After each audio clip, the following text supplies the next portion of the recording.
Praise the lord. ఈ రోజు దేవుని వాక్యం హెబ్రీలకు రాసిన పత్రిక 12వ అధ్యాయం 1-2 వచనాలు చూద్దాం. యేసు వైపు చూచుచూ మన ఎదుట ఉంచబడిన పందెములో ఓపికతో పరిగెత్తుదాము. అలాగే కొరింథీయులకు రాసిన 2వ పత్రిక 1వ అధ్యాయం 3వ వచనం చూద్దాము. మన దేవుడు సమస్తమైన ఆదరణ అనుగ్రహించు దేవుడు అని మనం చూస్తా ఉంటాం. అయితే ఈ మాటలు మనకి ఎందుకు రాసి పెట్టాడంటే, మనకి చాలా సమస్యలు వస్తూ ఉంటాయి. సమస్యలు అసలు ఎందుకు వస్తాయంటే, మనం తండ్రి చెప్పిన మాటకి లోబడకుండా దారి తప్పిపోతేనే సమస్యలు వస్తాయి అని మనకి తెలుసు కదా. మీరు నమ్ముతున్నారా ఆ మాట? నిజమే సిస్టర్ అని చెప్పగలుగుతున్నారా మనస్ఫూర్తిగా? మనం నేను అన్నిట్లో పర్ఫెక్ట్, ఎందులో కూడా నేను తక్కువ కాదు. దేవుని విషయంలో కానీ మనుషుల దగ్గర కానీ ప్రతి ఒక్కరి దగ్గర మర్యాదగా నడుచుకుంటాను, అగౌరవంగా మాట్లాడను, నా చూపులు కానీ నా మనసు కానీ అన్నీ పర్ఫెక్ట్గా కరెక్ట్గా ఉంచుకుంటాను, అయినా సరే నాకు శ్రమలు వస్తున్నాయి అని మనం చెప్పలేం కదా. ఎందుకంటే మనుషులం కాబట్టి, మనకి బలహీనతలు ఉంది కాబట్టి ఖచ్చితంగా ఏదో ఒక విషయంలో, అది తలంపుల్లో కావచ్చు, చూపులో కావచ్చు, మాటలో కావచ్చు, ప్రవర్తనలో కావచ్చు, ఏదో ఒక విషయంలో మనం దారి తప్పుతానే ఉంటాం. అప్పుడు మనం సరైన దారిలోకి, తండ్రి చూపించిన దారిలోకి రావాలంటే ఖచ్చితంగా మనకు ఒక పనిష్మెంట్ అనేది ఇస్తాడు. ఎందుకంటే మనకే కాదండి, ఆయన ప్రేమించి తండ్రి ఆశీర్వదించిన ఇశ్రాయేలీయులకు కూడా పనిష్మెంట్ ఇచ్చాడు. ఎందుకంటే తండ్రికి బాధ. అయితే ఆ వాక్యాన్ని ఆమోసు గ్రంథం 3వ అధ్యాయంలో మనం చూడొచ్చు. 1వ వచనం, ఐగుప్తు దేశము నుండి యెహోవా రప్పించిన ఇశ్రాయేలీయులారా, మిమ్మును గూర్చియు ఆయన రప్పించిన కుటుంబము వారందరిని గూర్చియు ఆయన సెలవిచ్చిన మాట ఆలకించుడే. అదేమనగా, భూమి మీది సకల వంశములలోనూ మిమ్మును మాత్రమే నేను ఎరిగియున్నాను గనుక మీరు చేసిన దోషక్రియలన్నిటిని బట్టి మిమ్మును శిక్షింతును అని ఆమోసు గ్రంథం 3వ అధ్యాయంలో మనం చదువుకోవచ్చు. అంటే మనం చేసిన తప్పు వల్ల, మనం చేసిన దోష క్రియలను బట్టే మనకి శిక్ష వస్తుందని ఇక్కడ తండ్రి చెప్తున్నాడు. ఎందుకంటే వాళ్ళని సపరేట్ చేసి, వాళ్ళని బ్లెస్ చేసి, అన్ని కష్టాల నుంచి వాళ్ళని బయటికి తీసుకొచ్చి, ఎంత చక్కగా వాళ్ళకి కావాల్సిన అవసరతలన్నీ తీర్చి అన్ని చేసినా కూడా ఒకానొక టైంలో అవన్నీ మర్చిపోయారు. అవన్నీ జ్ఞాపకం చేసుకొని దేవునిని స్తుతించకపోగా అవన్నీ పక్కన పెట్టేసి, అసలు ఏడు దేవుడు, మమ్మల్ని ఎవరు తీసుకొచ్చారు, అసలు మమ్మల్ని కాపాడిందే కనిపించిన ఆ దేవుడు కాదు, ఇదిగో ఇదే అని ఒక దూడం చేసుకుని దాన్ని పూజించడం స్టార్ట్ చేశారంటే అసలు దేవునికి ఎంత కోపం, ఎంత బాధ వచ్చిద్దండి. ఇప్పుడు ఇదే పని మనం కూడా చేస్తున్నామా లేదా మీరు ఆలోచించుకోండి. ఒక్క 2 నిమిషాలు కూర్చొని, ప్రశాంతంగా కూర్చొని ఆలోచించండి. ఇక మైండ్లో ఇంట్లో సమస్యలే కానీ ఏమీ రావద్దు మైండ్లోకి. దేవుని విషయంలో తండ్రి చెప్పిన మాట ప్రకారం మీరు నడుచుకుంటున్నారా లేదా ఒక్కసారి మనస్ఫూర్తిగా ఒక్కసారి గుర్తు చేసుకోండి, మీరు ఎలా నడుచుకుంటున్నారు. ఇక్కడ ఇశ్రాయేలీయుల గురించి తండ్రి అదే చెప్తున్నాడు. మిమ్మును గూర్చియు ఆయన రప్పించిన కుటుంబము వారందరిని గూర్చియు ఆయన సెలవిచ్చిన మాట ఆలకించుడి, వినండి మనతో చెప్తున్నాడు తండ్రి. ఆ కాలంలో, అటు మన పితరుల కాలంలో ఇశ్రాయేలీయులతో చెప్పాడు. ఇప్పుడు మనల్ని భూమి మీద సకల వంశములలోనూ మిమ్మును మాత్రమే నేను ఎరిగి ఉన్నాను. ఇప్పుడు ఈ భూమి మీద ఉన్న ప్రతి ఒక్కరూ దేవుణ్ణి నమ్ముకున్నారా? యేసయ్యనే వెంబడిస్తున్నారా? యేసయ్యనే పూజిస్తున్నారా? లేదు కదా. మనకన్నా గొప్ప గొప్ప తెలివిగల వాళ్ళు ఉన్నారు, మంచి మంచి బిజినెస్ మ్యాగ్నెట్స్ ఉన్నారు, ఎన్నో అవార్డులు తీసుకున్న వాళ్ళు ఉన్నారు. కానీ వాళ్ళకు లేని అవకాశం తండ్రి మనకిచ్చాడు. అదే ఇక్కడ ఇశ్రాయేలీయులకు చెప్తున్నాడు. ఈ భూమి మీద ఉన్న సకల వంశముల్లో మిమ్మల్ని మాత్రమే నేను ఎరిగి ఉన్నాను. ఇంకా మీకన్నా గొప్ప గొప్ప వాళ్ళు ఉన్నారు, వాళ్ళని నేను పట్టించుకోను, కానీ మిమ్మల్ని మాత్రమే నేను సపరేట్ చేసుకున్నాను. మీ వైపే, మీ మీదే నా దృష్టి పెట్టాను అని మీతో, నాతో తండ్రి మాట్లాడుతున్నాడు. కాబట్టి వాళ్ళు చేసే పనులకి శిక్ష రాదా సిస్టర్ అంటే వచ్చింది, ఇక అది పర్మనెంట్ శిక్ష. కానీ ఇప్పుడు మనకొచ్చిన శిక్ష దేని వల్ల వస్తుంది? మనకొచ్చే శ్రమలు, మనకొచ్చే కష్టాలు, మనకున్న ఈ బాధలు, ఇవన్నీ దేని వల్ల వస్తున్నాయి అంటే మీరు చేసిన దోష క్రియలను బట్టే అని ఇక్కడ తండ్రి స్పష్టంగా మనతో మాట్లాడుతున్నాడు. ఎంత చక్కగా మనతో చెప్తున్నాడు తెలుసా? మీకు అర్థమవుతుంది కదా నేను చెప్పేది? ఎందుకంటే ఇంత చక్కగా ఇంత స్పష్టంగా తెలుగులో మీకు అర్థమయ్యే భాషలోనే తండ్రి మనతో మాట్లాడుతున్నాడు. ఇవి నా మాటలు కాదండి. సమస్యల్లో చిక్కుకొని పోయాము, మాకు ఏ దారి కనిపించట్లేదు, అసలు ఎందుకు మాకు ఈ శ్రమలు, ఇంత ప్రార్థన చేస్తున్నా కూడా ప్రతి వారం ఒక్క వారం కూడా సెలవు పెట్టకుండా, ఆరోగ్యం బాగాకపోయినా సరే, అంత కష్టమైనా సరే, వర్షమైనా వరదలైనా తుఫాన్లైనా ఎండలైనా ఎంత చలైనా సరే ప్రార్థనలో ఖచ్చితంగా సండే ప్రార్థనలో ఉండాల్సిందే. ఉంటున్నాము. మళ్ళీ ప్రతి వారం ఉపవాసం ఉంటున్నాం. 40 రోజులు, కొంతమంది 40 రోజులు ఉపవాసం ఉంటారు, కొంతమంది 50 రోజులని ఉంటున్నాము. అయినా సరే ఎందుకు మాకు ఈ శ్రమలు, అయినా సరే ఎందుకు మాకు ఈ శోధనలు అని మనం బాధపడుతున్నాం. అవునా కాదండి? అవును కదా? అయితే అసలు అవి ఎందుకు మనకు వస్తున్నాయి అంటే, ఇదిగో ఇక్కడ వాక్యంతో తండ్రి మనతో మాట్లాడుతున్నాడు. అయితే ఈ భూమి మీద ఉన్న సకల వంశాలు, చాలా వంశాలు ఉన్నాయి, గొప్ప గొప్ప వంశాలు ఉన్నాయి, వాళ్ళందరిని నేను పక్కన పెట్టేసి మిమ్మల్ని మాత్రమే నేను ఎన్నుకున్నాను, మిమ్మల్ని మాత్రమే నేను పట్టుకున్నాను, మీ మీదే నా ప్రత్యేకమైన దృష్టి, సపరేట్ అబ్జర్వేషన్ మీ మీదే, ఒక స్పెషల్, మీరు నాకు ప్రత్యేకంగా మిమ్మల్ని నేను ఏర్పాటు చేసుకున్నాను. అందుకే మీరు చేసే ప్రతి పని మీద నా దృష్టి ఉండిద్ది, మీరు చేసే ప్రతి క్రియను నేను చూస్తున్నాను. ఎందుకంటే మీరంటే నాకు ఇష్టం, నేను మిమ్మల్ని ఎన్నుకున్నాను. కానీ మీరేం చేస్తున్నారు? మీకు మంచిగా మిమ్మల్ని నేను సపరేట్ చేసుకొని వాళ్ళ కంటిన పాపాన్ని మీకు అంటనివ్వకుండా నా రక్తం, నా సొంత రక్తం ఇచ్చి మిమ్మల్ని కొనుక్కొని నేను నా కుటుంబంలో మిమ్మల్ని నేను చేర్చుకుంటే, కానీ మీరేం చేస్తున్నారు? మీరు చేసిన దోష క్రియలన్నింటిని బట్టే మీరు చేస్తున్నారు, దారి తప్పిపోతున్నారు. నేను ఏ పని అయితే చేయొద్దంటున్నానో అదే చేస్తున్నారు. అది మీరు కంట్రోల్ చేసుకోవట్లేదు. అది మీ బలహీనత అయి ఉండొచ్చు, కానీ నన్ను అడగాలి కదా. మీరు మనస్ఫూర్తిగా నన్ను అడిగితే, ఆసక్తితో నన్ను అడిగితే నేను అది తీసివేస్తా కదా. కానీ మీరు అది పట్టించుకోకుండా, ఈ చిన్న చిన్నయే కదా, చూపే కదా, అది చిన్నదే కదా, మాటే కదా, చిన్న పాపమే కదా, ఒక్క అబద్ధమే కదా, చిన్న పాపమే కదా, అంత ప్రార్థన చేస్తున్నప్పుడు ఇలాంటి చిన్న చిన్నవి కూడా తండ్రి పట్టించుకోలే అనుకుంటున్నారు అని తండ్రి మనతో, మీతో, నాతో మాట్లాడుతున్నాడు. అలా అనుకోవద్దు. అలా అనుకున్నారు మీ పితరులు, అప్పుడు వాళ్ళకి శిక్ష వచ్చిందా లేదా? అంత ప్రేమించి అంత వాళ్ళని ఆశీర్వదించిన వాళ్లను కూడా తప్పు చేస్తే ఖచ్చితంగా శిక్ష అనేది వేస్తాడు తండ్రి. అలా మనం ఉండకూడదనే తండ్రి కోరుకుంటున్నాడు. అందుకే వాక్యం ద్వారా మనతో మాట్లాడుతున్నాడు. అందుకే అయితే మనం సమస్య వచ్చినప్పుడు ఆ సమస్య గురించే ఆలోచిస్తాం. ఈ సమస్య ఎట్ట పోయిద్ది, అప్పులు ఎట్లా తీరుతాయి, ఉద్యోగం రావట్లేదు, ఎట్లా దొరికిద్ది, ఎట్లా చేయాలి, అసలు ఏం అర్థం కావట్లేదు నాకు, ఎందుకని నేను చేసే ప్రార్థన కూడా నాకు సహాయం చేయట్లేదు, దేవుడు కూడా ఎందుకని నాకు సహాయం చేయట్లేదు, మనుషులంటే ఎటు కూడా చేయరు, కనీసం నేను అంత భారంగా ప్రార్థన చేస్తున్నానే అయినా సరే దేవుడు నా మీద కనికరం చూపించట్లేదు ఎందుకని అని ఆలోచిస్తాం. కానీ వాక్య ప్రకారం తండ్రి వాక్యం ద్వారా నాతో మాట్లాడుతున్నాడు అంటే ఖచ్చితంగా ఏదో విషయంలో నేను తప్పిపోతున్నాను. అందుకే నాకు ఈ అశాంతి వచ్చింది, అందుకే నా ఇంట్లో ఈ సమస్యలు వచ్చాయి. లేకపోతే తండ్రి కావాలనే శోధన పెట్టండి నాకు. ఎందుకంటే నా మీద ప్రత్యేక దృష్టి, నేనంటే ప్రేమ తండ్రికి. ఆయన రక్తం ఇచ్చి నన్ను కొనుక్కొని ఆయన కుటుంబంలో నన్ను చేర్చుకున్నాడు ఒక కుటుంబ సభ్యుడిగా. మరి కుటుంబంలో వాళ్ళు తప్పు చేస్తే దండించడం అది కామనే కదా.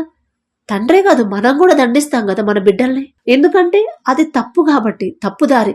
ఒక్కసారి గద్దించకపోతే, ఒక్కసారి వాళ్ళకి పని చేయకపోతే, గట్టిగా మందలించకపోతే మళ్ళీ మళ్ళీ అదే తప్పు చేస్తారు వాళ్ళు. ఇక వాళ్ళ వయసు పెరిగే కొద్దీ ఆ తప్పు ఇంకా ఎక్కువైందంటే దానివల్ల వాళ్ళకు నష్టం గాని లాభం అయితే ఉండదు కదా అని మనం ఎలాగైతే మన పిల్లల గురించి ఆలోచిస్తామో, మన పిల్లల్ని మంచి దారిలో నడిపించాలి, పిల్లల్ని ఒక మంచి పొజిషన్లో చూడాలి, ఒక బ్యాడ్ అనేది వాళ్ళలో కనపడకూడదు, ఇంత మచ్చ కూడా పిల్లల్లో నాకు కనపడకూడదు అని మనం ఎలాగైతే జాగ్రత్తగా పిల్లల్ని వాళ్ళు తప్పు చేస్తే దండించి, వాళ్ళు ఏది చేయాలో వాళ్ళకు నేర్పించి, ఒకవేళ వాళ్ళు తప్పుదారిలో వెళ్తున్నట్టు వాళ్ళు కనిపిస్తే మనం గమనించి అయ్యా అది తప్పు, అది అట్లా చేయొద్దు, ఇంకోసారి చేయొద్దు నాన్న అని ప్రేమగా చెప్పినప్పుడు వినకపోతే దండిస్తాము.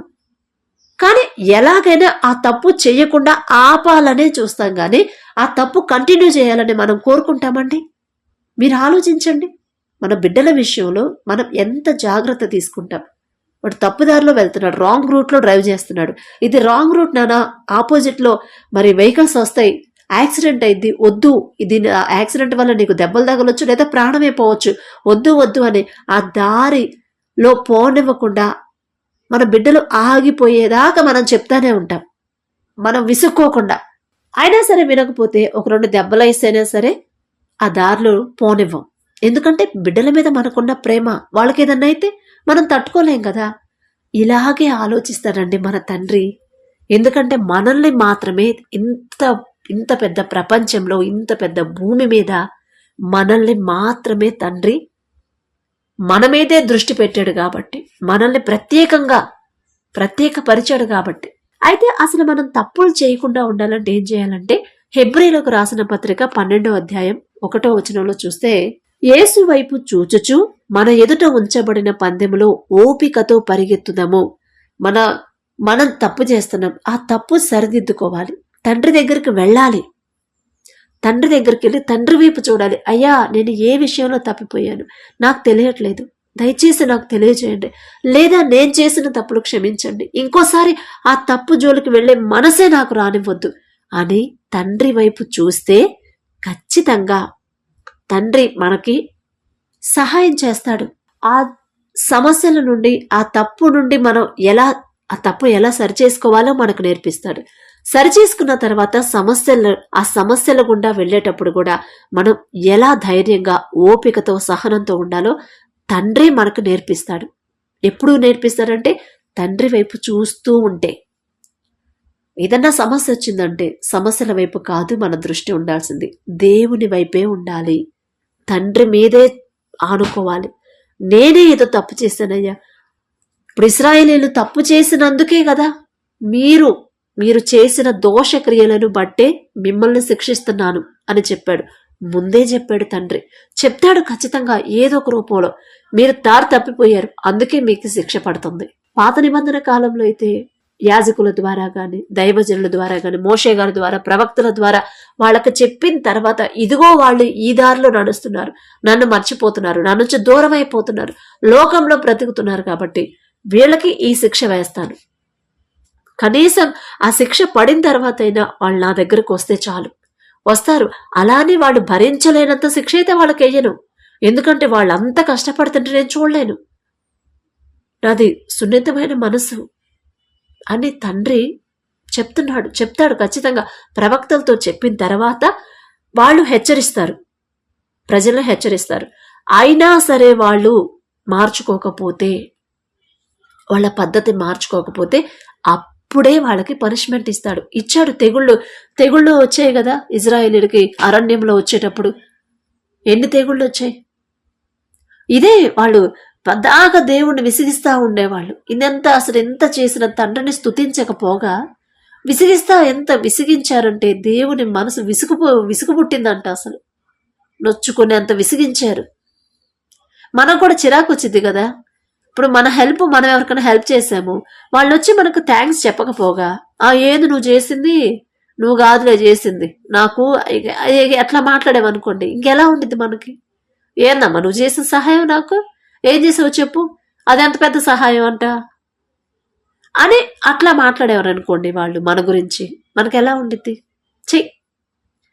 వీళ్ళకి సహాయం చేయడం కూడా వేస్టే. ఇంకోసారి దేనికైనా అవసరానికి వస్తారు కదా, అప్పుడు చెబుతాయి వీళ్ళ పని. ఏం మనుషులు వీళ్ళు, చేసిన సహాయాన్ని చెప్పుకోకపోగా థ్యాంక్స్ అన్నా చెప్పకుండా ఏంది అట్ట మాట్లాడుతుంది, అసలు తీసి పడేస్తుంది ఒక మాటతో అన్నట్టు ఫీల్ అవుతాం కదా. మన తండ్రి అయితే బాధపడతాడు, ఫీల్ అవ్వడం కాదు, బాధపడతాడు.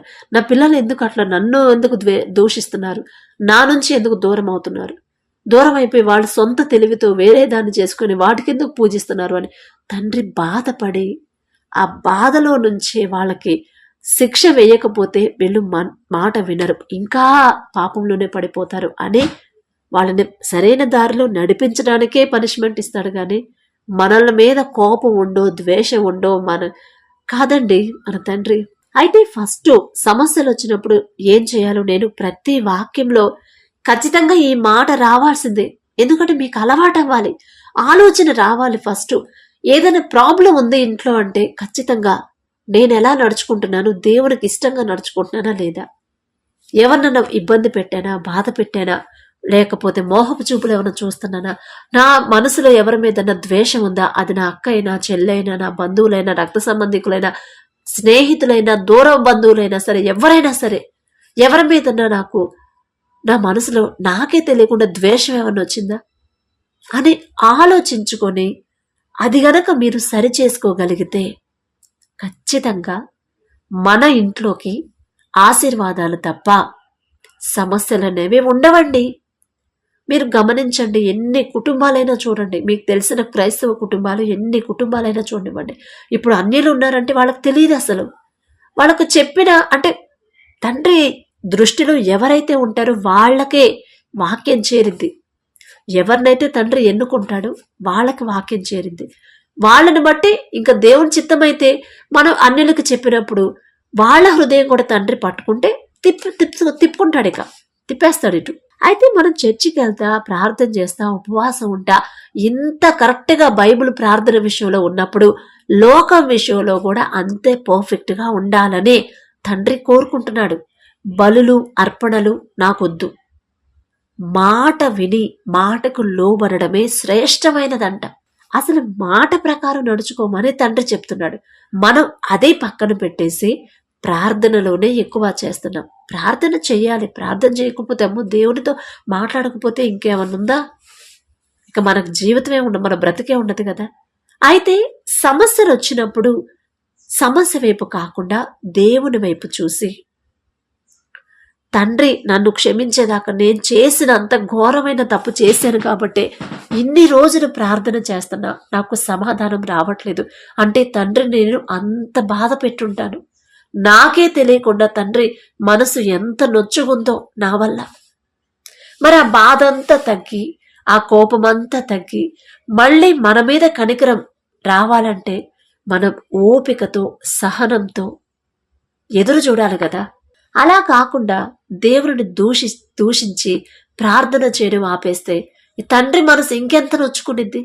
ఇక ఆయన దృష్టిలో మనం లేము అంటే ఇక అపవాదికి అప్పగించేస్తాడు కదా. అలా మీ మైండ్లో అలా ఆలోచించనివ్వద్దండి.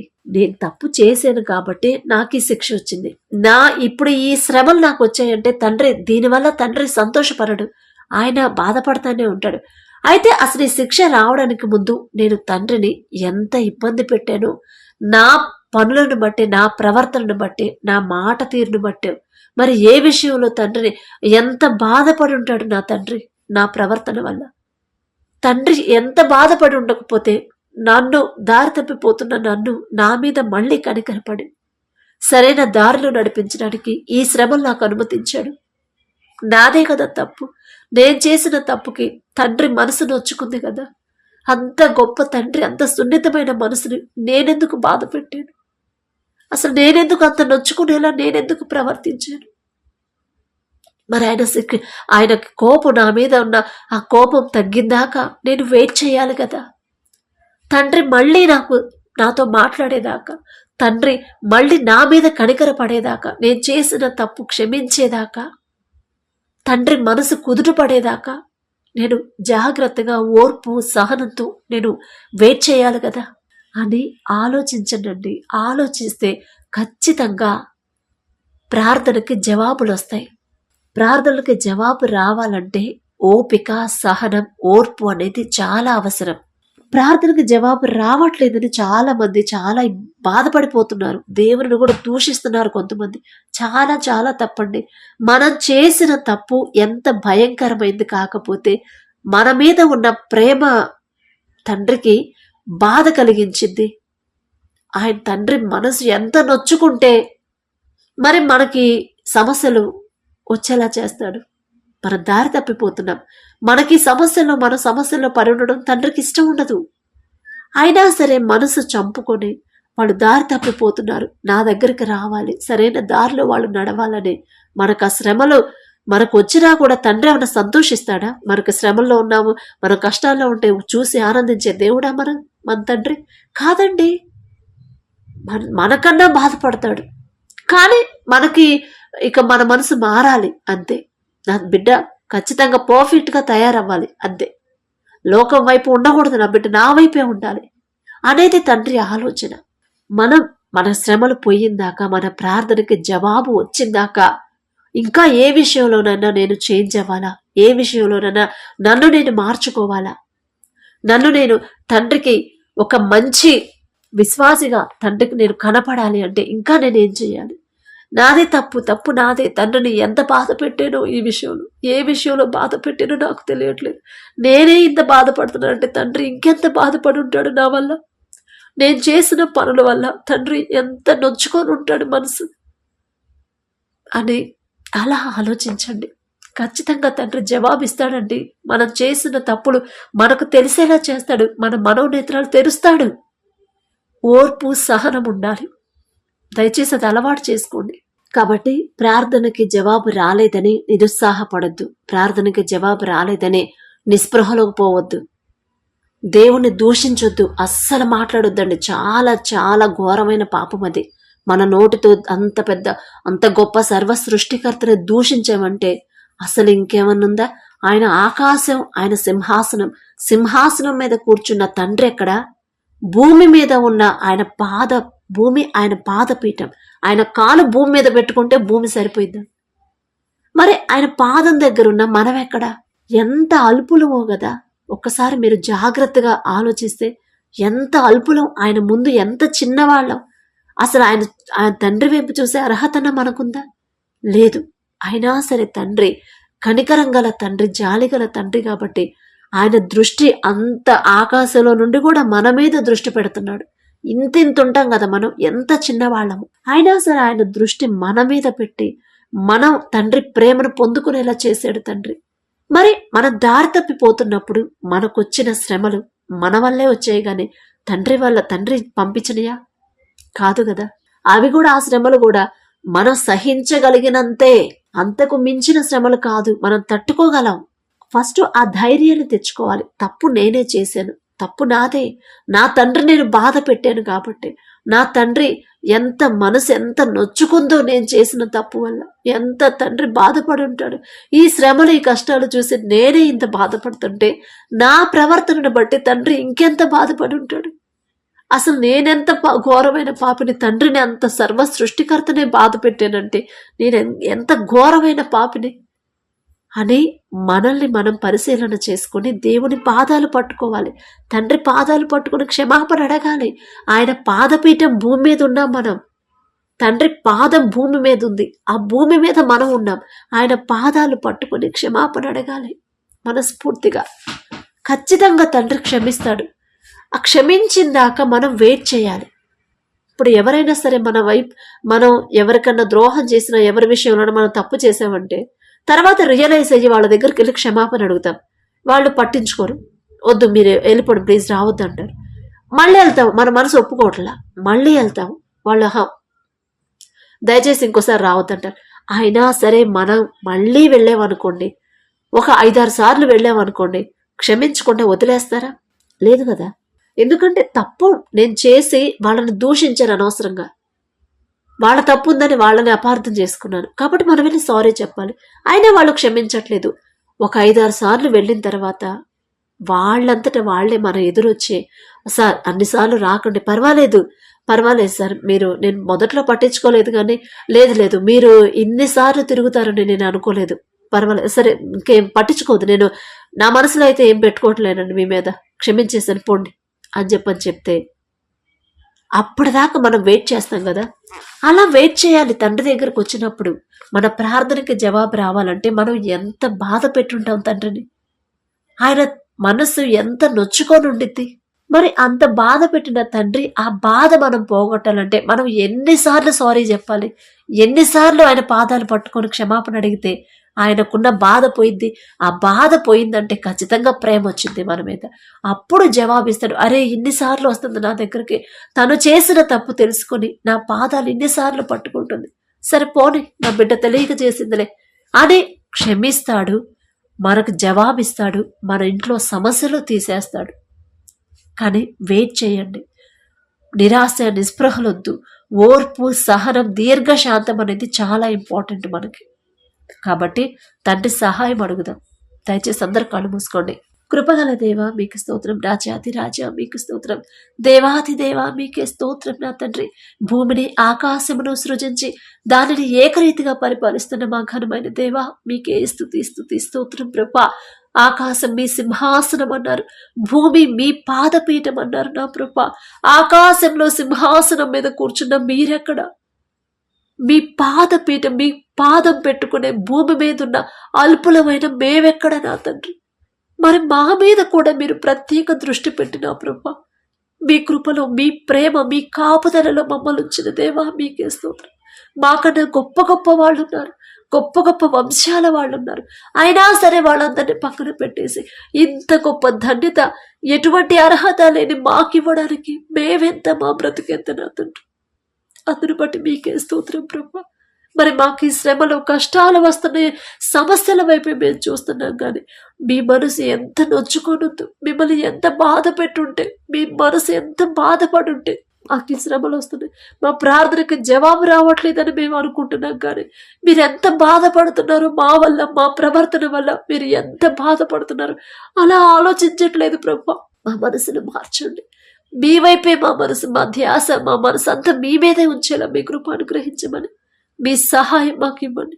దారి తప్పిపోకుండా గట్టిగా నమ్మకంతో నా ప్రభా మరి పటిష్టంగా ఉండేలా మీ కృపలోనే, మీరు చూపించే దారిలోనే పడిపోకుండా నా తండ్రి స్థిరంగా నిలబడేలా మీ సపోర్ట్ మాకివ్వమని, అడిగే అర్హత, పొందుకునే అర్హత లేని వాళ్ళు అయినా సరే యేసు నామములో అడుగుచున్నాము తండ్రి. ఆమేన్.